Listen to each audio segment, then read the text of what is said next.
Mic check, 1, 2. Mic check, 1, 2. All right, good evening, everyone. All right, my name is Glenn North. I'm the poet in residence here at the American Jazz Museum, and I would like to welcome all of you to our student poetry reading. I do apologize for the cramped accommodations. It seems that we get larger every year, but this venue is very important, and so if you will allow me, I'd like to start off with a quick history lesson. I work in the education department here at the American Jazz Museum. How many of you, this is the first time you've ever been to the Blue Room or the American Jazz Museum? All right. Awesome. All right. So that's a lot of you. So just really quickly, this particular corner, 18th and Vine, is one of the most storied intersections in the history of jazz music.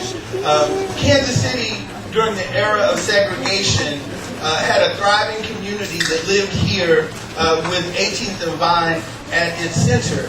Up until about 1955, no black people who lived in Kansas City could move any further south than 27th Street. Black people weren't allowed in businesses downtown, so 18th and Vine was the heart of the black community. This is where all of the black-owned businesses were. So if you were black living back then and you wanted to take your family out to eat, or if you needed to buy clothes, or if you wanted to go see a movie, you came to 18th and Vine to do it. So in spite of segregation, this was a thriving community. This is where jazz really started to become a part of Kansas City's history. Kansas City in the early 1900s was a part of what was known as the Southwest Circuit. And you had territory bands that traveled through Texas, Oklahoma, Kansas, and here in Missouri doing performances in juke houses and dance halls. And when Prohibition went into effect in the 1920s, there was a guy living here named Tom Pendergast. I don't know how many of you are familiar with that name, but he's a notorious figure in Kansas City's history. His family owned a liquor store and a liquor distribution company, and so as a result of that, he was very wealthy. His family also owned a concrete mixing company. It was his company that built Brush Creek, the old City Hall building downtown, the old Power and Light building downtown, so he was very wealthy. When Prohibition went into effect, he was able to leverage all his wealth and power to establish Kansas City as what was known then as a wide open town. So the liquor flowed freely in Kansas City, and Kansas City became a great place to open up a jazz club. All of those territory bands began to settle here in Kansas City because they knew that they could find work, and a lot of the greats began to travel here as well. So by the time the 1930s rolled around, there were over 140 different jazz clubs in the greater Kansas City area.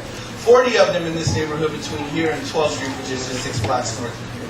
One of those clubs was called the Blue Room. It was a part of the Street Hotel, which was on the corner of 18th and Paseo.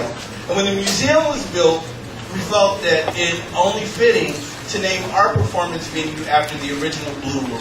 And so that's where you were seated tonight.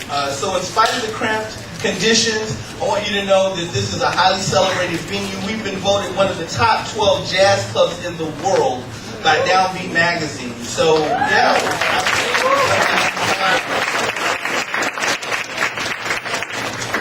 I was telling the students that this is a coveted stage. There are people who would give their pinky toe to have an opportunity to perform on this stage. So I'm very excited that your young people will have that opportunity tonight.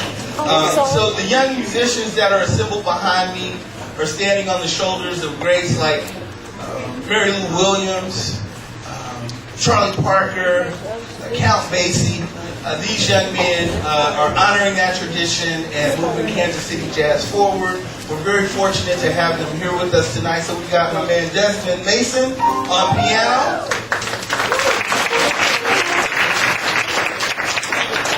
Dominique Sanders on the bass. My man Tyree Johnson on the drums. We feel it's very important in our mission to always connect the dots with jazz music. There's a long history with the relationship between jazz music and poetry. And so they're going to set the stage for us. But before they start their set, I want all the students, whether you were Summer Science Academy, Camp Path, every student, in fact, everybody that's performing tonight, because I know that we have a couple of special guests. You see that door right behind you, those double doors? If I could get all of you to file out through that door, but only the students that are performing, not brothers and sisters and neighbors, and any of our guest performers. If you would just file out the back door, so we can have a quick meeting.